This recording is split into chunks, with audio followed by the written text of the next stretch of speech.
গল্পকথন by Kallol চ্যানেলে আপনারা শুনছেন হুমায়ুন আহমেদের লেখা রুমালি। আজ ৬ষ্ঠ পর্ব।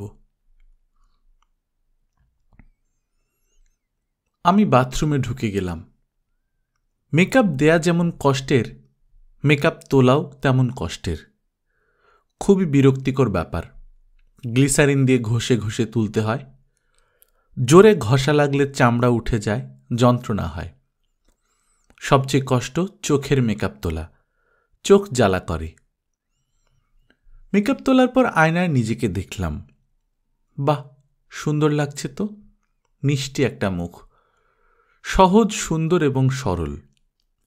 এই মুখের দিকে তাকিয়ে কারো কি কোনোদিন বলতে ইচ্ছে করবে, আমি এনে দেব তোমার উঠোনে 7টি অমরাবতী?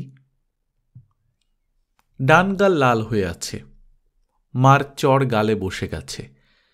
আগে ব্যথা করেনি, এখন চিনচিনে ব্যথা হচ্ছে। ব্যথাটা কিছুক্ষণের মধ্যেই মাথায় উঠে যাবে। আমি খুব শিগগিরই একদিন মাকে কঠিন গলায় বলবো, মা, তুমি আর কখনো আমার গালে হাত দেবে না, কখনো না। সেই শিগগিরটা কবে? বকু, বকু। আমি বাথরুম থেকে মিষ্টি গলায় বললাম, কি হয়েছে মা? তুই নিজে মেকআপ তুলছিস কেন? সুবীরকে বল।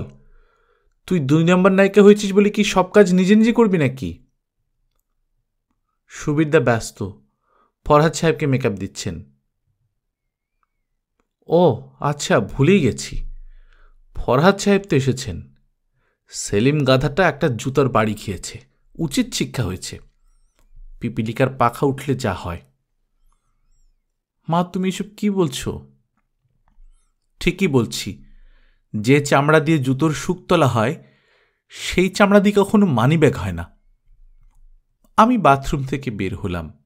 মার দিকে তাকিয়ে হাসলাম, মিষ্টি করে হাসলাম। ক্যামেরায় ছবি তোলার সময় দেখি হাসো তো, বললে যে ভঙ্গিতে দাঁত বের না করে মুখ টিপে হাসা হয়, সেই ভঙ্গির হাসি। তারপর মাকে কিছু না বলে ঘর থেকে বের হয়ে এলাম। জালালের মা আমাকে দেখতে পেয়ে এগিয়ে আসছে। তার এগিয়ে আসার মধ্যে কেমন ভিজে বেড়াল ভাব। গোপন কোনো ঘটনা সে বোধহয় জেনে ফেলেছে। গোপন ঘটনায় নতুন কিছু ডালপালা লাগিয়ে সে এখন বলবে। বকুলাপা, শরবত খাবেন? কিসের শরবত? তরমুজের শরবত। হ্যাঁ, খাবো। এর মধ্যে একটি দেওয়া আছে। শরবত মিজান ভাই বানাইছেন। উনি আবার এছাড়া কিছু বানাইতে পারেন না। এটা কি? ভদকা। খুবই সামান্য দিছেন, যাতে মেয়েরাও খাইতে পারে। নেশা হবে না। খাবে না পা? খাবো। ভদকার মজাটা কি জানেন আপা? না, জানি না। কি মজা? খাইলে মুখে গন্ধ হয় না। তাহলে তো খুবই ভালো। চলুন যাই, ভদকা খাই। সিসি, ভদকা না তো, শরবত। পাঞ্চ, সামান্য দেওয়া। চলুন, আজ মজা করে সামান্য মেশানো শরবত খাবো। মা জানবে না তো? পাগল হয়েছে না পা? কাক পক্ষী জানবো না। আপনি পুকুর ঘাটে যান, আমি আসতেছি। আমি পুকুর ঘাটের দিকে রওনা হলাম। পুকুরটা বিশাল, তবে পুকুরের পানির দিকে তাকালে মন খারাপ হয়ে যায়। ময়লা পানি, নানান জায়গায় বাঁশ পোতা হয়েছে। মাছের চাষ করলে নাকি সারা পুকুরে বাঁশ পুঁততে হয়। একটা ঘাট আছে, সেই ঘাটও ভাঙা, তবে পুকুরের চারদিকে গাছপালা। পুকুরের মালিক আসলাম খাঁ পীর মানুষ। তার কথা পরে বলবো।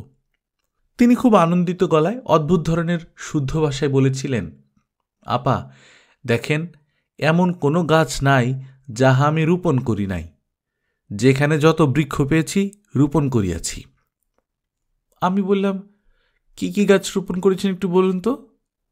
ভদ্রলোক গড় করে পড়া মুখস্থ পড়ার মতো বললেন, কাঁঠাল, আম, জলপই, জামরুল, জাম্বুরা, কদবেল, আতা, লেসু। বসত বাড়িতে লেসু গাছ রোপণ করা ঠিক না, নির্বংশ হয়। তারপরেও শখ করে লাগিয়েছি। লেসু যখন পাকে তখন খুবই বাদুরের উৎপাত হয়। লিচু কখন পাকে? জ্যৈষ্ঠ মাসের আগে। এখন ফুল ফুটছে, এই দেখেন ফুল। আমি মুগ্ধ চোখে লিচু গাছের ফুল দেখলাম। সবুজ ফুল, গাছ ছেয়ে আছে সবুজ রঙের ফুলে। আমের মুকুলও সবুজ হয়, কিন্তু সেই সবুজের মধ্যেও হলুদ ভাব থাকে। লিচু ফুলে সেই হলুদ ভাব নেই। আমি লিচু গাছের নিচে বসলাম। বসার জায়গাটা সুন্দর, ঘাস আছে, গাছে হেলান দিয়ে পা ছড়িয়ে বসা যায়। পুকুরের পানি আরও পরিষ্কার হলে বসে থাকতে খুব ভালো লাগত। জালালের মা টিনের একটা জগ এবং 2টা চায়ের কাপ নিয়ে উপস্থিত হলো। তার চোখ চকচক করছে, কথা বলার ধরনও পাল্টে গেছে, ফিসফিস করে কথা বলছে। আমি এক চুমুকে গ্লাস শেষ করলাম। তিতকুটে একটা ভাব আছে, কিন্তু খেতে ভালো। আফা, কেমন লাগতেছে? খুব ভালো, নেশা হচ্ছে। কি যে কন আফা, 1 কাপে কি হইব? দাও, আরেক কাপ দাও। জালালের মা খুব আগ্রহ করে আরেক কাপ দিল, তারপর আরেক কাপ, আবার আরেক কাপ। আফা, আর খাইয়েন না। কেন? আর খাবো না কেন? আচ্ছা, মনে হইলে খান। সিগারেট খাবেন? মদের উপরে সিগারেটের ধোঁয়া পড়লে নিশা ভালো হয়। সিগারেট? খাবো। শাড়ির আঁচলের ভাঁজ থেকে 555 প্যাকেট বের হলো, দেশলাই বের হলো। আমি সিগারেট ধরিয়ে আরেক কাপ শরবত নিলাম। মাথা সামান্য ঝিমঝিম করছে, এর বেশি তো কিছু হচ্ছে না। এই ঝিমঝিমটা সিগারেটের ধোঁয়ার জন্যও হতে পারে। আমি পুরোপুরি মাতাল হতে চাচ্ছি। মাতাল হলে কেমন লাগে দেখতে চাই। মাতাল কি হব? আফা, কাল রাতের ঘটনা কিছু শুনছেন? না তো, কি ঘটনা? খুবই লজ্জার ব্যাপার। জালালের মা এমনিতে শুদ্ধ ভাষাতেই কথা বলে, এখন ভদকার ঝুঁকেই হয়তো গেরাইমা ভাষা বের হচ্ছে। লজ্জাকে বলছে লজ্জা। আমি বললাম, লজ্জার ব্যাপারটা কি? বাদ দেন, সব শোনা ভালো না। তাহলে বাদই থাক। আমি মনে মনে হাসছি। জালালের মা লজ্জার ব্যাপারটা বলার জন্য মরে যাচ্ছে। আমি বাদ দিতে বললেও সে বাদ দেবে না। ফিল্ম লাইনে সুখ নাই আফা। কোন লাইনে সুখ? সব লাইনেই সুখ, ফিল্ম লাইন বাদ। কাল রাতে যে লজ্জার ঘটনা ঘটছে, এই ঘটনা ফিল্ম লাইন ছাড়া ঘটে না। আপনার বয়স অল্প, আপনারে বলা ঠিক না। ঠিক আছে, তাহলে আর বলবেন না। ঘটনা ঘটছে রাত 3টায়। থাক থাক, বলতে হবে না। জালালের মার মনটা খারাপ হয়ে গেল। জগের শরবত শেষ হয়ে গেছে, সে আরও শরবত আনতে গেছে। আমার ঘুম পাচ্ছে। ভদকার নেশায় কি ঘুম পায়? শরীরও কেমন অবশ অবশ লাগছে। ভ্যাপসা গরমটাও আরামদায়ক মনে হচ্ছে। দূরের গাঢ় পাহাড়ের দিকে তাকিয়ে থাকতে ভালো লাগছে। পাহাড় খুব উঁচু না, তারপরও মনে হচ্ছে সাদা সাদা মেঘ পাহাড়ের গায়ে লেগে আছে। নজরুলের একটা গান আছে না, পাহাড়ে হেলান দিয়ে আকাশ ঘুমায় ওই। গানটা ঠিক হয়নি। পাহাড়ের গায়ে হেলান দিয়ে আকাশ ঘুমুচ্ছে না, আসলে আকাশের গায়ে হেলান দিয়ে পাহাড় ঘুমুচ্ছে। জালালের মা আসছে না। আমি কুণ্ডলি পাকিয়ে শুয়ে পড়েছি। রোদ আমার গায়ে পড়ছে। আমার নড়তে ইচ্ছা করছে না। রোদটাও ভালো লাগছে। ভদকা খেলে কি সবই ভালো লাগে? আমি গভীর ঘুমে তলিয়ে গেলাম। ঘুমিয়ে পড়ার আগে আমার কেন জানি মনে হলো, ঘুম থেকে জেগে উঠে দেখব আমি অন্য এক মানুষ। আমার নাম রুমালি না, অন্য কিছু। আমি দুর্গাপুরের এক গণ্ডগ্রামে লিচু গাছের নিচে শুয়ে নেই। আমি শুয়ে আছি ঝাউ গাছের নিচে। একটু দূরেই সমুদ্র। সমুদ্র খুব অশান্ত, বড় বড় ঢেউ উঠেছে। আমার চারপাশে কেউ নেই। সমুদ্রে প্রবল জোয়ার এসেছে, পানি বাড়ছে। পানি এগিয়ে আসছে আমার দিকে। যে কোনো মুহূর্তে প্রবল একটা ঢেউ এসে আমাকে ভাসিয়ে নিয়ে যাবে। যাক, ভাসিয়ে নিয়ে, আমি কেয়ার করি না। I don't care. আমি বিছানায় কুণ্ডলি পাকিয়ে শুয়ে আছি। আমার চুল ভেজা, অর্থাৎ মাথায় প্রচুর পানি দেয়া হয়েছে। মা পায়ে গরম তেল মালিশ করে দিচ্ছেন। অচেতন রোগীদের ক্ষেত্রে এই কাজটি করা হয়। যা চলছে তার নাম জ্ঞান আনানোর প্রক্রিয়া। আমার জ্ঞান আছে, ভালোই আছে। অনেকক্ষণ হলো মটকা মেরে পড়ে আছি। ঘটনাটা কি বোঝার চেষ্টা করছি। দুর্বোধ্য কোনো ঘটনা ঘটেনি। নানান ধরনের কথাবার্তা শুনে যে ছবিটি পাওয়া যাচ্ছে তা হচ্ছে, জালালের মা ছুটে এসে খবর দেয় বকুল আপা অজ্ঞান হয়ে লিচু গাছের নিচে পড়ে আছে, মুখ দিয়ে ফেনা বের হচ্ছে। সে অত্যন্ত বুদ্ধিমত্তার সঙ্গে অজ্ঞান হবার আগের অংশ, শরবত অংশ বাদ দিয়ে যায়। আমাকে লিচু গাছের নিচ থেকে ধরাধরি করে আনা হয়। তখন সাময়িকভাবে আমার জ্ঞান ফেরে এবং আমি ভূতে ধরা রোগীর মতো কিছুক্ষণ হাসাহাসি করে প্রচুর বমি করতে থাকি। তখনই শরবত অংশ প্রকাশ হয়ে পড়ে। এখন আমি বিছানায় শুয়ে আছি। ঘরে বাতি জ্বলছে, কাজেই রাত। কত রাত জানি না। একজন ডাক্তার এসে আমাকে দেখে গেছেন। ডাক্তার বলে গেছেন ভয়ের কিছু নেই। ইউনিটের লোকজন আমাকে দেখতে আসছে। মা তাদেরকে অতি দ্রুত ঘর থেকে বের করে দিচ্ছেন। সেলিম ভাই যখন এলেন তখন আমি পুরোপুরি জেগে। সেলিম ভাই ক্ষীণ গলায় বললেন, এখন ওর অবস্থা কেমন? মা বললেন, অবস্থা ভালো, ঘুমোচ্ছে। তুমি এখন যাও তো, কথাবার্তা শুনে ঘুম ভেঙে গেলে অসুবিধে। ডাক্তার বলেছে প্রচুর ঘুম দরকার। আমি বুঝতে পারছি সেলিম ভাই যাচ্ছেন না, দরজা ধরে দাঁড়িয়ে আছেন। বকুলের কি হয়েছে? সারাদিন রোদে ঘোরাঘুরি করেছে, রোদ মাথায় চড়ে গিয়ে এই অবস্থা। ডাক্তার বলেছেন সর্দি গরমি। যাই হোক, এখন ভালো, তুমি যাও তো। আমি বুঝতে পারছি শরবতের অংশ প্রকাশিত হলেও পুরোপুরি প্রকাশিত হয়নি। সবাই জানে না। আমার বুদ্ধিমতী মা ব্যাপারটা ধামাচাপা দিয়ে ফেলেছেন। তার মেয়ে ভদকা খেয়ে অজ্ঞান হয়ে পড়ে থাকবে, এটা জীবন থাকতে তিনি প্রকাশিত হতে দেবেন না। দরজায় টুকটুক শব্দ হলো। মা যেভাবে আমাকে ছেড়ে লাফিয়ে উঠলেন তা থেকেই বুঝলাম ডিরেক্টর সাহেব এসেছেন। আমি এখন বিছানায় উঠে বসব কিনা বুঝতে পারছি না। ডিরেক্টর সাহেব ঘরে ঢুকলেন, চেয়ার টেনে আমার মাথার কাছে বসলেন। এখন অবস্থা কি? মা কান্না কান্না গলায় বললেন, বুঝতে পারছি না। জ্ঞান তো ফিরেছে। জি, জ্ঞান ফিরেছে। ডাক্তার সাহেব ঘুমের ওষুধ দিয়েছেন, এখন ঘুমোচ্ছে। জ্বর আছে? একটু মনে হয় আছে। তিনি হাত বাড়িয়ে আমার কপালে হাত রাখলেন। সঙ্গে সঙ্গে ভয়াবহ একটা ব্যাপার হলো। আমার সমস্ত শরীর জমে গেল। মনে হলো আমি নিঃশ্বাস নিতে পারছি না। আমার মাথার ভেতরটা হঠাৎ ফাঁকা হয়ে গেছে।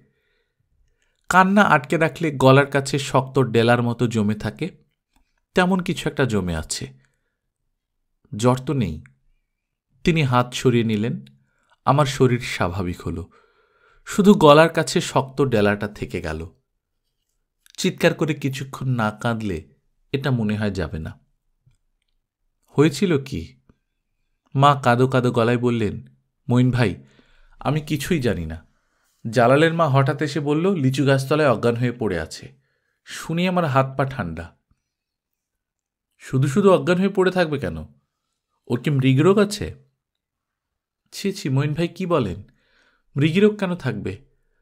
রোদে সারাদিন ঘুরেছে, মনে হয় রোদ মাথায় চড়ে কিছু একটা হয়েছে। ঘুম ভাঙলে আমাকে খবর দেবেন, আমি কথা বলবো। জি আচ্ছা। আরেকটা কথা, ভয় পাবেন না, ভয়ের কিছু নেই। ডাক্তার যদি বলেন তো আমি সঙ্গে সঙ্গে ওকে ময়মনসিংহ মেডিকেল কলেজে পাঠিয়ে দেব। সেটা আমি জানি মঈন ভাই, আপনি আছেন বলেই তো আমি নিশ্চিন্ত। মা তার সেই বিখ্যাত তেলতেলানি হাসি হাসছেন। ডিরেক্টর সাহেব বের হয়ে গেলেন। আমি বুঝতে পারছি আমার অজ্ঞান হবার খবরটা সবাই জানলেও শরবত বিষয়ক জটিলতার খবর জানে না। এই অংশটা ভালো মতোই গোপন করা হয়েছে। মা, জালালের মা, সোহরাব চাচা এবং সুবিরদা হয়তো জানেন। যখন বমি করছিলাম তখন সুবিরদা পাশে ছিলেন। তিনি হতভম্ব গলায় বলেছিলেন, এ কি, রক্ত বমি করছে নাকি? সোহরাব চাচা বললেন, রক্ত না, তরমুজের শরবত বের হয়ে আসছে। যত বের হয় ততই ভালো। তারপরে শুনলাম সোহরাব চাচা জালালের মাকে বলছেন, একে শরবত কে খাইয়েছে? জালালের মা তীক্ষ্ণ গলায় বলল, আমারই জিজ্ঞান কেন? কে খাওয়াইছে আমি কি জানি? আচ্ছা ঠিক আছে ঠিক আছে, খাওয়ানি ভালো করেছ, চেঁচিও না, চেঁচানোর কিছু হয়নি। আমার দিকে এমন গরম চোখে চাইবেন না, জালালের মা গরম চোখের ধার ধারে না। সোহরাব চাচার সঙ্গে জালালের মার কথাবার্তা এই পর্যন্তই আমার কানে গেছে। তারপর হঠাৎ মাথা ঘুরে জগৎ অন্ধকার হয়ে গেল।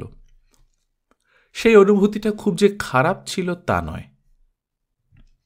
আমি বিছানায় উঠে বসে সহজ গলায় বললাম, মা পানি খাবো। মা হতভম্ব হয়ে তাকিয়ে আছেন।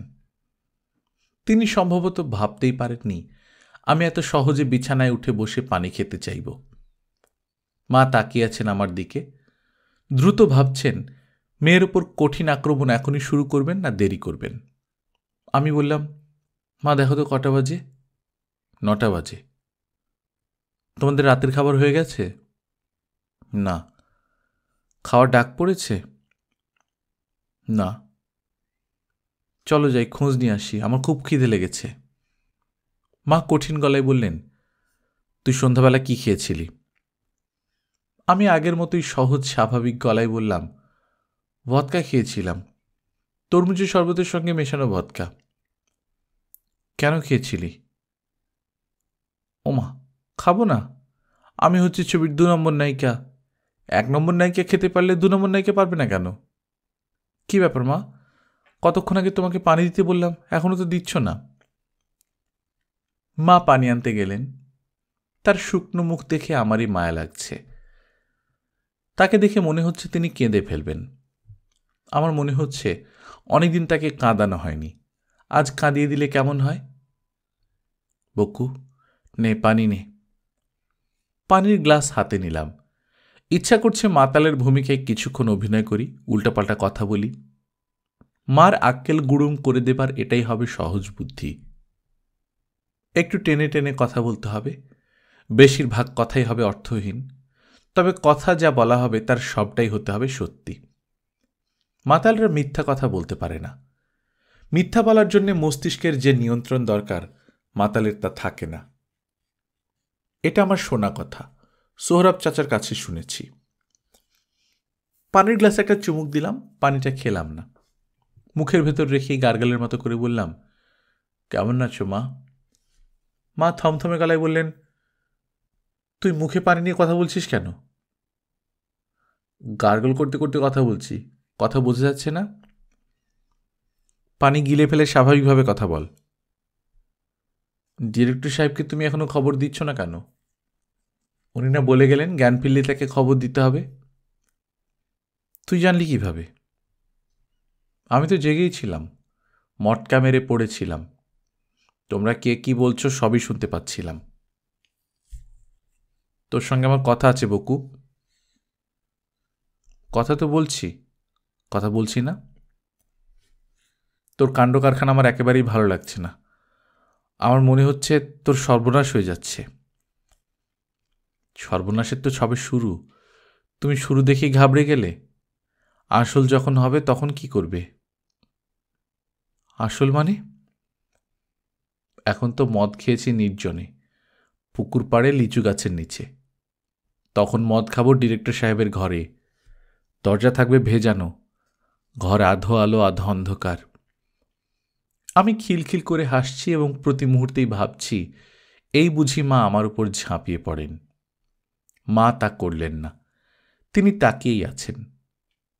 তার চোখে পানি জমছে, কিন্তু কেঁদে ফেলার স্তরে এখনো আসেননি।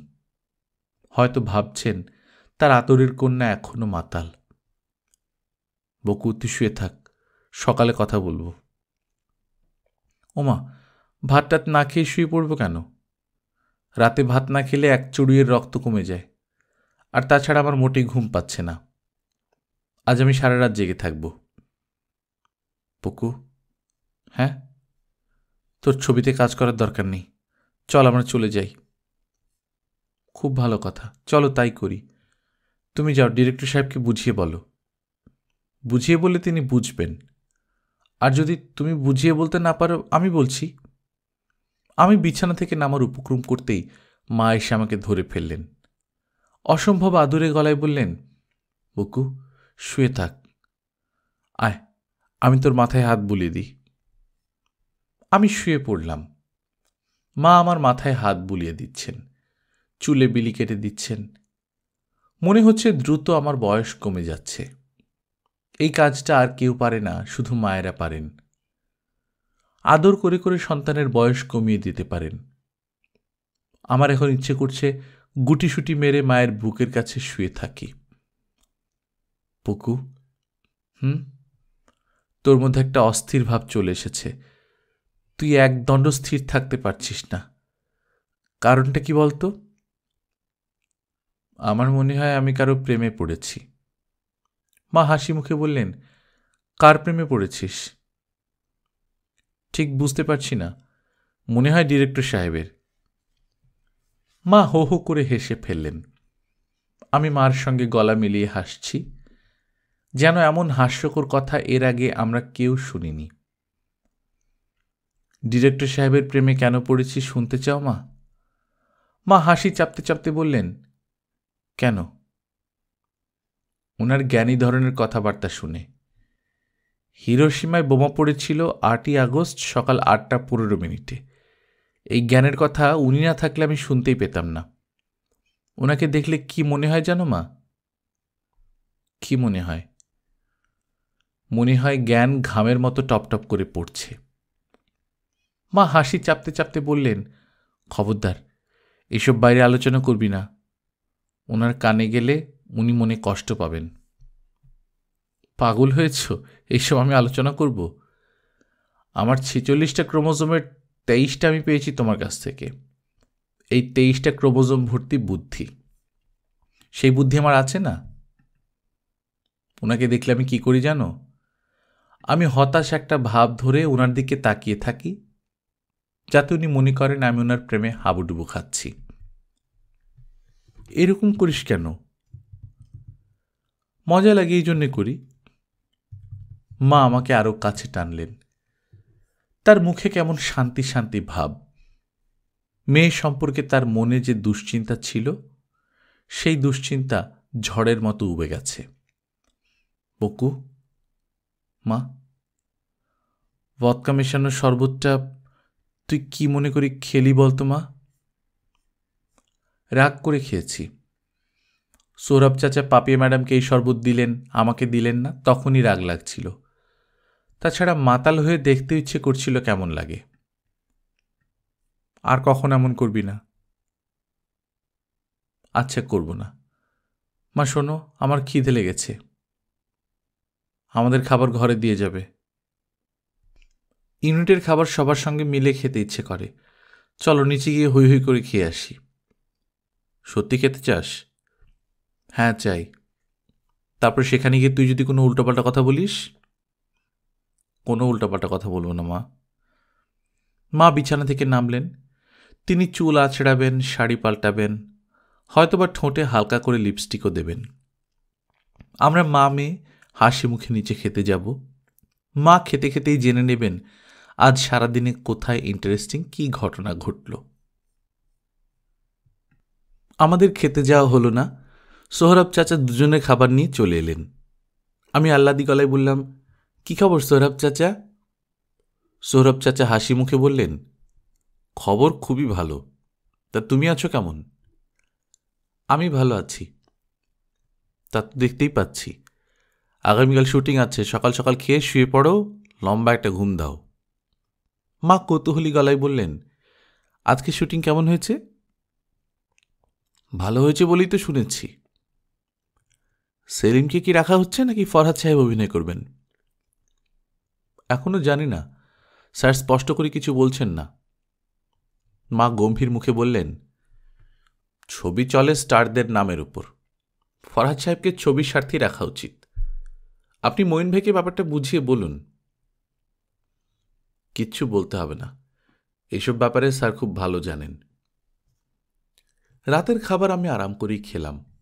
মুরগির গোশত, ভাজি, ডাল আর কালিজিরা ভর্তা। কয়লার মতো কালো একটা বস্তু। ভাত মাখলেই কালো হয়ে যাচ্ছে।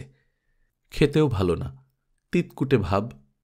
মা বললেন, এই ভর্তাটা তোর বাবার খুব প্রিয়। তোর বাবা খুব আগ্রহ করে খেত। এখন আর খেতে পারে না। আমি বললাম, এখনও নিশ্চয়ই খায়, নতুন মা রেঁধে রেঁধে যত্ন করে খাওয়ান। মা বললেন, ওই ধুমসি সেজেই কুল পায় না, রেঁধে খাওয়াবে কি? তোর বাবার কি অপছন্দ কি পছন্দ ওই ধুমসি তার কিছুই জানে না। তুমি জানলে কি করে?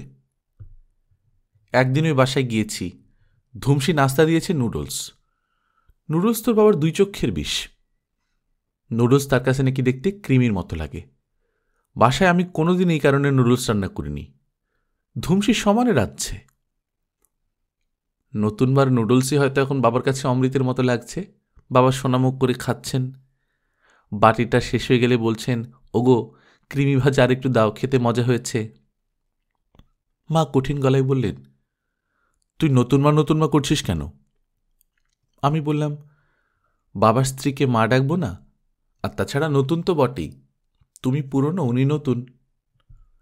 মা থালা সরিয়ে উঠে পড়লেন। আমি সাধ্য সাধনা করলাম না, কারণ তাতে লাভ হবে না। মার ভাত রাগ কঠিন রাগ, সহজে এই রাগ ভাঙে না। রাতে ঘুমোতে যাবার সময় বলেন, তুই দূরে সরে ঘুমো, গায়ের উপর এসে পড়বি না, গরম লাগে। আমি বললাম, গরম কোথায়, তুমি তো কম্বল গায়ে দিচ্ছ। সরে ঘুমোতে বললাম, সরে ঘুমা। আমি সরে গেলাম। খুব ভালো করেই জানি আমাকে দূরে সরিয়ে মা বেশিক্ষণ থাকতে পারবেন না। কিছুক্ষণের মধ্যেই নিজেই আমার কাছে সরে আসবেন। আমি যেমন মায়ের গন্ধ ছাড়া ঘুমোতে পারি না, মার বেলাতেও তাই। তিনিও আমার গায়ের গন্ধ ছাড়া ঘুমোতে পারেন না। বকুল, কি মা? আমি একজন দুঃখী মহিলা। দুঃখী মহিলাকে কি আরো বেশি দুঃখ দিতে আছে? দুঃখী মহিলা বলেই তো তোমাকে দুঃখ দিই। ও আচ্ছা। ঘুম আসছে না মা, একটা গল্প বলো, গল্প শুনতে শুনতে ঘুমিয়ে পড়ি। আমি গল্প জানি না। নিজের জীবনের গল্প বলো, এগুলি শুনতে আমার ভালো লাগে। মা জবাব দিলেন না, ছোট্ট করে নিঃশ্বাস ফেললেন। আমি মার কাছে এগিয়ে এলাম, তার গায়ে একটা হাত তুলে দিলাম। মা ঝটকা মেরে সেই হাত সরিয়ে দিলেন না। মা, কি? তোমার বিয়ের গল্প বলো তো মা। এই গল্প আমি যতবার শুনি ততবার ভালো লাগে। আজ থাক, আরেকদিন বলবো। আজ শরীরটা ভালো লাগছে না, মনে হয় জ্বর আসছে। জ্বর নেই মা, তোমার গা ঠান্ডা। গল্পটা বলো। রিকশা থেকে ধূপ করে পড়ে গেলে সেখান থেকে শুরু করো। জায়গাটা কোথায় যেন? কারণ বাজার না? বকু, ঘুমো, আমার শরীরটা আসলেই ভালো লাগছে না। অসাধারণ এই গল্পটা তুমি বলবে না? মা আবারও নিঃশ্বাস ফেললেন। আজ আর গল্প হবে না। আমি ঘুমোবার আয়োজন করছি।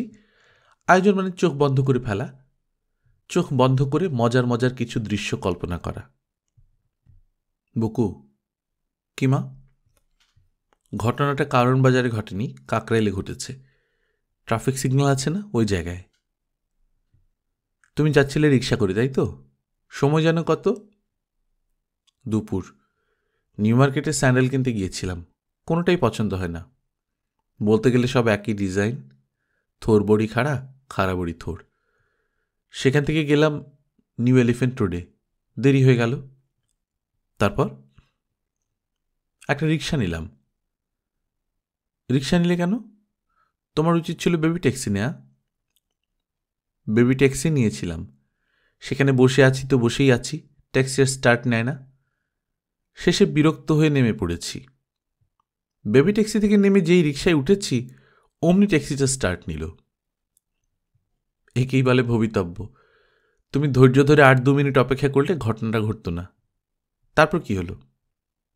মা গল্প থামিয়ে ক্লান্ত গলায় বললেন, শরীরটা আসলেই ভালো লাগছে না রে, ভালো মতো দেখতো জ্বর আছে কিনা। আমি কপালে হাত দিলাম। জ্বর আসছে, দ্রুতই আসছে, কপাল গরম। মার জ্বর রাত বাড়ার সঙ্গে সঙ্গে খুব বাড়ল। তিনি ছটফট করতে লাগলেন। কাল আমার শুটিং। শুটিংয়ের দৃশ্য মা দেখতে পাবেন না। জীবনের প্রথম তার কন্যা ছবিতে অভিনয় করবে। তিনি জ্বর গায়ে বিছানায় ছটফট করবেন। মাথায় পানি ঢালবো মা? না। মাথা টিপে দেব? না, বাতিটা জ্বালিয়ে রাখ, কেমন যেন ভয় ভয় লাগছে। কিসের ভয়? জানি না কিসের ভয়। বাতি জ্বালাতে বললাম, বাতি জ্বালা।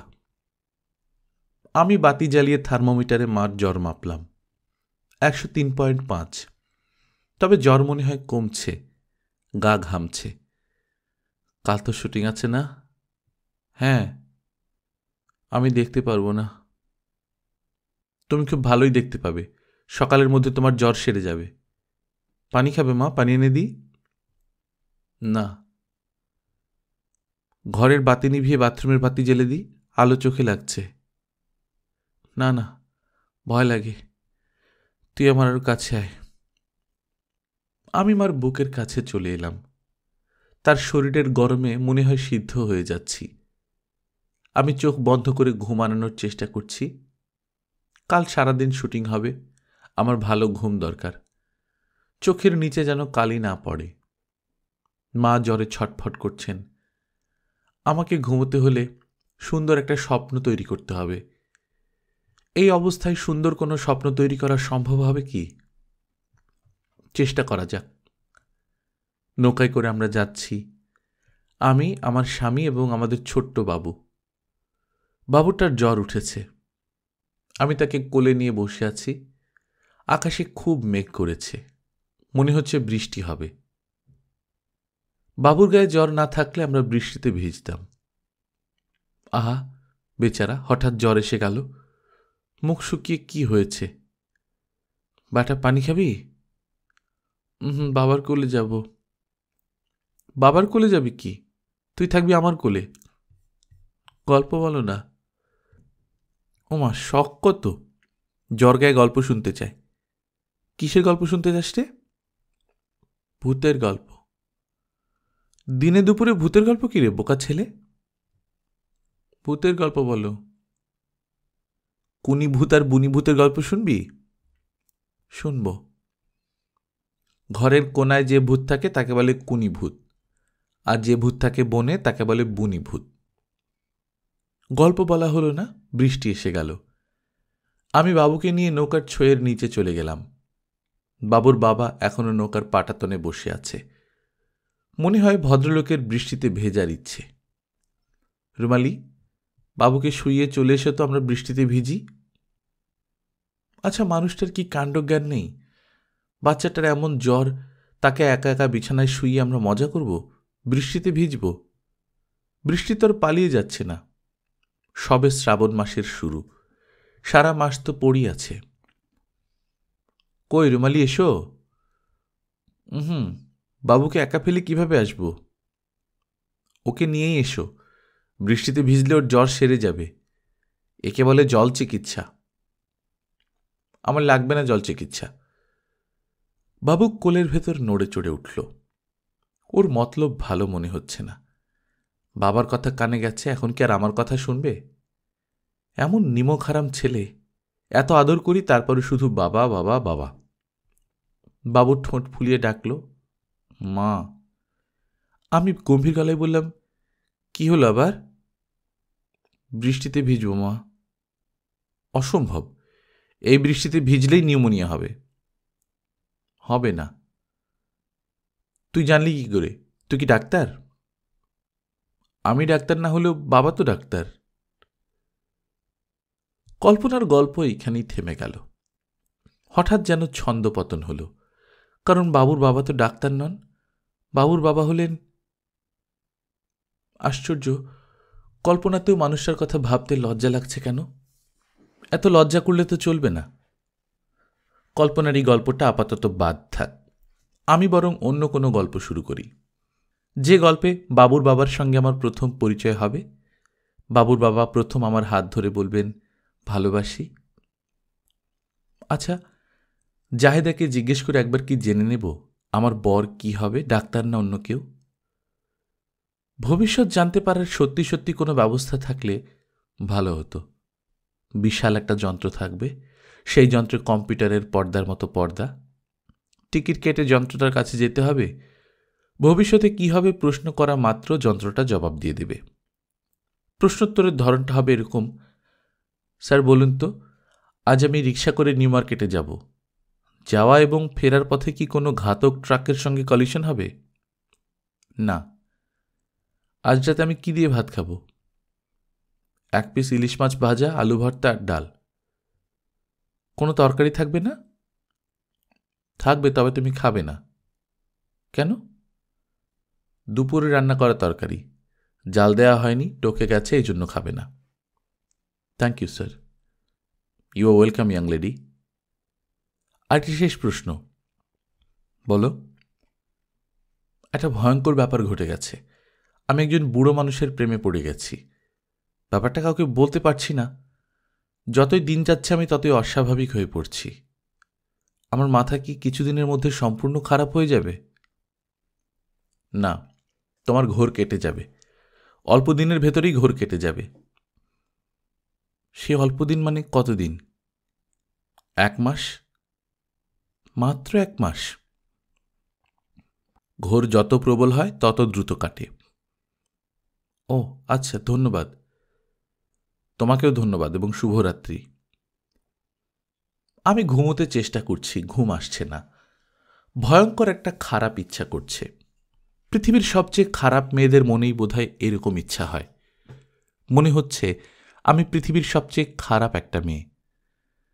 আমার ইচ্ছা করছে চুপি চুপি মায়ের পাশ থেকে উঠে একতলায় নেমে যেতে, তারপর ডিরেক্টর সাহেবের ঘরের দরজায় আলতো করে নক করতে। উনি জেগে উঠে ঘুম জড়ানো গলায় বলবেন, কে? আমি বলবো, রুমালি। হঠাৎ ঘুম ভাঙলে মানুষের জগৎ এলোমেলো থাকে, তার জগৎটাও থাকবে এলোমেলো। রুমালি শব্দটার মানে তিনি ধরতে পারবেন না। তিনি বলবেন, রুমালি কে? আমি বলবো, রুমালি হলো মিস হ্যাঙ্কারচিফি কিংবা মিস ন্যাপকিনি। তিনি অবাক হয়ে দরজা খুলে বলবেন, ও তুমি? এত রাতে কি ব্যাপার? আমার জ্ঞান ফিরলে আপনাকে খবর দেওয়ার কথা বলেছিলেন। খবর দেয়া হয়নি, এখন খবর দিতে এলাম। ও আচ্ছা। আমার ঘুম আসছে না।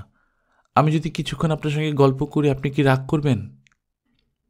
না, রাগ করব না। আমি তখন আহ্লাদি গলায় বলবো, কেউ দেখে ফেললে খুব সমস্যা হবে। এত রাতে আপনার সঙ্গে গল্প করছি, দুষ্টু লোক নানান কথা ছড়াবে। তাহলে কি গল্প করার পরিকল্পনা বাতিল? না, বাতিল না। আমরা বাতি নিভিয়ে গল্প করব। বাতি নেভানো থাকলে কেউ আমাদের দেখতে পারবে না। তা ঠিক। অবশ্য কথা বলতে হবে ফিসফিস করে। হুম হুম বলে দরজা ধরে দাঁড়িয়ে আছেন কেন? দরজা ছেড়ে সরে দাঁড়ান এবং দয়া করে বাতি নিভিয়ে দিন।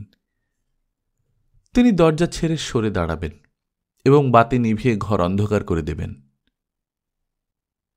ছি, এসব আমি কি ভাবছি? আমার মাথা কি সত্যি সত্যি খারাপ হয়ে গেছে? আমি বিছানায় উঠে বসলাম এবং মাকে ডেকে তুললাম। মা উঠে বসে ভয় ধরানো গলায় বললেন, কে? কে? আমি বললাম, কেউ না মা, আমি মিস ন্যাপকিনি। কি হয়েছে? গল্পটা শেষ করো মা। কিসের গল্প? ওই যে কাকরাইল ট্রাফিক সিগন্যালের কাছে তুমি ধপাস করে রিক্সা থেকে পড়ে গেলে। কি বলছিস তুই? কিছুই বুঝতে পারছি না। বাবার সঙ্গে তোমার প্রথম দেখা হবার বিখ্যাত গল্পটা তুমি শুরু করেছিলে, শেষ করনি। আমি শেষটা শুনতে চাই মা। মায়ের চোখ থেকে ঘুম এখনো কাটেনি। তিনি অবাক হয়ে আমার দিকে তাকিয়ে আছেন। আমি বসে আছি শিমুল গাছের নিচে। আগুন রাঙা ফুলে গাছ ঢেকে আছে। আমার চারদিকেও রাশি রাশি ফুল। আমার হাতে একটা কাগজ এবং কলম। কাগজে আমি একটা চিঠি লিখছি, 3 লাইনের চিঠি। জামিল ভাই, আমি আপনাকে ভালোবাসি, ভালোবাসি, ভালোবাসি, ভালোবাসি। আমার চোখ ভর্তি পানি। চিঠি শেষ হওয়া মাত্র আমার গাল বেয়ে 1 ফোঁটা পানি গড়িয়ে পড়ল এবং আমি ভয়ানক চমকে উঠলাম, কারণ জামিল ভাই চুপি চুপি আমার পেছনে এসে দাঁড়িয়েছেন। আমি হাতের কাগজটা মুঠোর ভেতর লুকিয়ে ফেললাম। না, বাস্তব কোনো ব্যাপার না। এই আমি রুমালি নই। এই আমি হচ্ছি ছবির দিলু, যে তার জীবনের প্রথম প্রেমপত্র লিখেছে। যে প্রেমপত্র সে তার প্রেমিককে দিতে পারছে না। সে তার গোপন ভালোবাসার কথা পৃথিবীর কাউকেই জানাবে না, জানানো সম্ভব নয়। জামিল ভাইয়ের সঙ্গে দিলুর কিছু কথা হবে, কথা শেষ হবার পর দিলু ছুটে যাবে। চিত্রনাট্যটা হচ্ছে shot 1, top shot, camera pan করবে। শিমুল গাছের শিমুল ফুল থেকে দিলু কাগজে চিঠি লিখছে, দিলুর চারপাশে শিমুল ফুল। শট 2, ক্যামেরা চার্জ করে দিলুর মুখের উপর, ক্লোজ শট। দিলুর চোখে জল গড়িয়ে গালে পড়ে স্থির হয়ে গেল। Shot 3, OS shot. ক্যামেরা দিলুর পেছনে, ঘাড়ের ফাঁক দিয়ে চিঠির লেখাগুলি পড়া যাচ্ছে। ক্যামেরা ওয়াইড হবে, ফ্রেমে ঢুকবে জামিল, দিলুর পাশে দাঁড়াবে, দিলু চমকে উঠে দাঁড়িয়ে পড়বে। শট 4, 2 শট, মিড ক্লোজ, দিলু ও জামিল। তুই এখানে? চারদিকে তোকে খোঁজা হচ্ছে, কি করছিলি? কিছু করছিলাম না জামিল ভাই। কাগজ কলম নিয়ে বসে আছিস, ভেজা চোখ, ব্যাপার কি? কবিতা লিখছিলি? দেখি কি লিখলি? না। না কেন? তুই সবাইকে ফাঁকি দিয়ে গোপনে গোপনে মহিলা কবি হয়ে যাবি, আমরা কেউ জানবো না, তা তো হবে না। দেখি। এ কি, কাগজটা কচলাচ্ছিস কেন? শট 5, ক্লোজ শট, দিলুর হাতের মুঠোয় কাগজটা সে কচলাচ্ছে। জামিল কাগজটা নিতে হাত বাড়ালো।